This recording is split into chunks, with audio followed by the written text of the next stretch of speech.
Hipatia de Alejandría. Hola a todos, amigos de la historia. Hoy os traigo algo un poco distinto. Este vídeo nace de una petición muy especial. Laura, una seguidora muy querida de este canal, me sugirió que hablara sobre una figura fascinante, Hipatia de Alejandría. Por cierto, si tú también tienes alguna idea o tema que te gustaría que tratara en el canal, no dudes en dejarlo en los comentarios. La verdad es que su propuesta no podía ser más interesante, porque nos lleva a un momento crítico donde el mundo antiguo parece romperse. Para entender nuestra historia, lo primero es situarnos en el tiempo. Estamos en el siglo IV después de Cristo. Hace milenios que las pirámides de Giza se construyeron y han pasado más de 300 años desde que la última reina, Cleopatra, muriera y Egipto perdiera su independencia.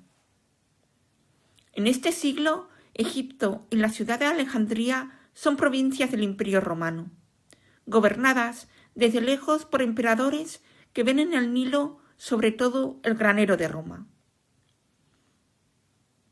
la fuente de trigo que alimenta todo el imperio. Es un tiempo de transición violenta, donde la vieja cultura de los dioses egipcios y la razón griega y romana libran su última batalla contra una nueva fe, que lo está cambiando todo, el cristianismo. Para entender a Hipatia debemos visualizar su hogar, Alejandría. En el siglo IV después de Cristo era una anomalía fascinante, una ciudad diseñada con un trazado en cuadrícula y construida en mármol blanco que contrastaba con el adobe del Egipto profundo. Aunque estaba en el suelo egipcio, era el centro de la vida intelectual del mundo griego y romano. Su puerto era el más activo del Mediterráneo y su faro, de 120 metros de altura, guiaba barcos hacia los confines del Imperio Romano. Bajo el patrocinio de los antiguos reyes ptolomeos, reyes de ascendencia griega, pero que se asentaron en Egipto y de los cuales Cleopatra fue la última de su dinastía, la ciudad había creado el Museion, una institución que funcionaba como un centro de investigación sin precedentes, y la gran biblioteca, que llegó a albergar cerca de 1 millón de rollos de papiro.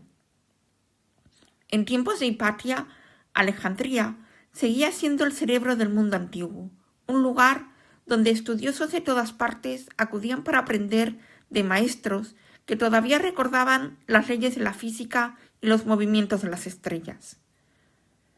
Hipatia creció en este entorno, siendo hija de Teón, el último director del Museion, quien la instruyó en la tradición de los grandes sabios que la precedieron, como Euclides o Eratóstenes.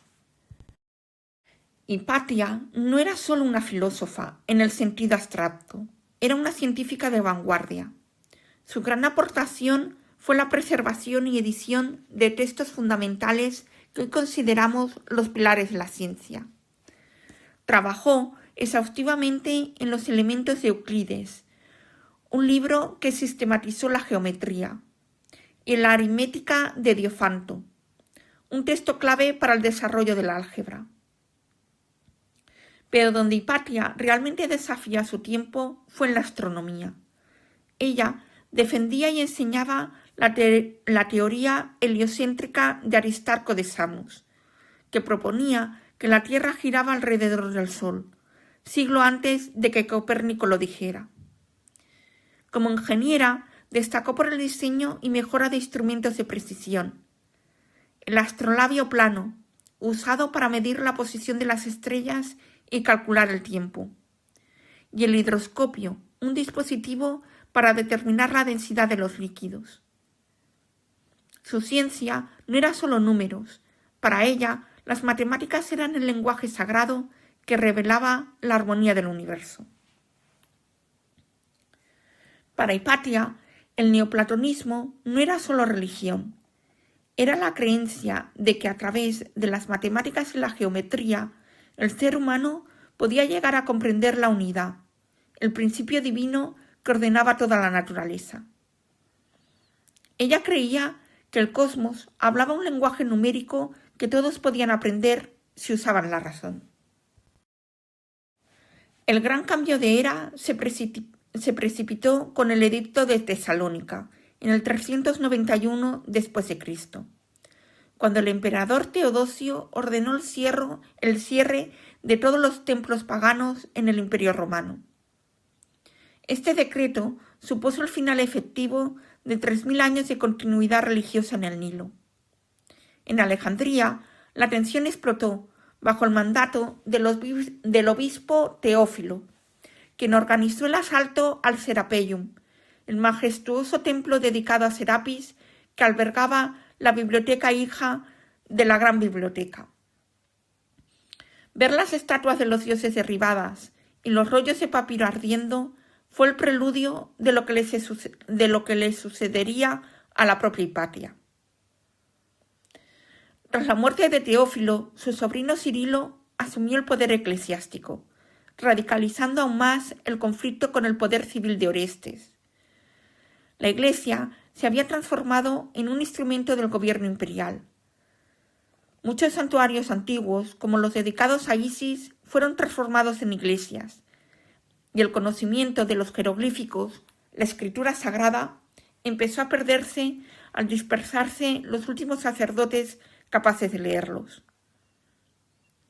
En este clima, la independencia de criterio de Hipatia y su defensa de una razón que no necesitaba dogmas fue vista como una provocación intolerable. Hipatia ocupó el cargo de directora del Museion en su fase más crítica. Su capacidad para atraer a estudiantes de todo el imperio y su papel como consejera política del prefecto romano Orestes la convirtieron en una figura de poder inusual para una mujer. Su sola presencia en las calles, vistiendo el manto de los filósofos y enseñando públicamente, era un recordatorio de que la libertad intelectual clásica seguía viva. Sin embargo, su influencia política fue lo que selló su destino. En un Egipto que ya no era una nación, sino una posesión imperial explotada, el obispo Cirilo y el prefecto Orestes luchaban por el control real de Alejandría. Hipatia, aliada del poder civil y defensora del conocimiento neoplatónico, se convirtió en el objetivo perfecto para quienes deseaban un control absoluto sobre la ciudad. Hipatia se convirtió en el objetivo perfecto para descabezar la resistencia intelectual de la ciudad. En marzo del año 415 después de Cristo, una turba de extremistas la interceptó mientras regresaba a su casa. La arrastraron hasta la iglesia del Cesareo y allí, utilizando trozos de cerámica, acabaron con su vida de forma brutal. Con Hipatia se apagó la última luz de la ciencia antigua en Egipto. El conocimiento de los jeroglíficos quedó recluido como un saber esotérico, incomprendido en el templo de Filé, hasta que el emperador Justiniano arrestó a los últimos sacerdotes en el siglo VI. Egipto entró de lleno en el periodo bizantino, donde la antigua religión y sus monumentos se convirtieron en simples canteras de piedra o recuerdos de un pasado que ya nadie sabía leer. En conclusión, la vida y la muerte de Hipatia de Alejandría representan el punto de no retorno para la civilización del Antiguo Egipto, dentro del mundo romano. Su historia nos enseña que el paso de una era a otra no es siempre pacífico y que la sabiduría acumulada durante milenios puede desaparecer en una sola generación, si la intolerancia vence a la razón. A lo largo de la historia, los cambios de culturas y de creencias no son solo normales, sino inevitables. Lo verdaderamente peligroso no es la diversidad de ideas, sino el fanatismo con el que algunas se imponen sobre las demás, negando el diálogo y la convivencia. Al recordar a Hipatia, no solo honramos a una matemática, sino a la guardiana de un conocimiento que un día soñó con que las estrellas y los números eran el camino hacia la verdad. Si te ha gustado este vídeo, no olvides suscribirte y activar la campanita para seguir aprendiendo juntos sobre la historia de Egipto. Hasta el próximo vídeo.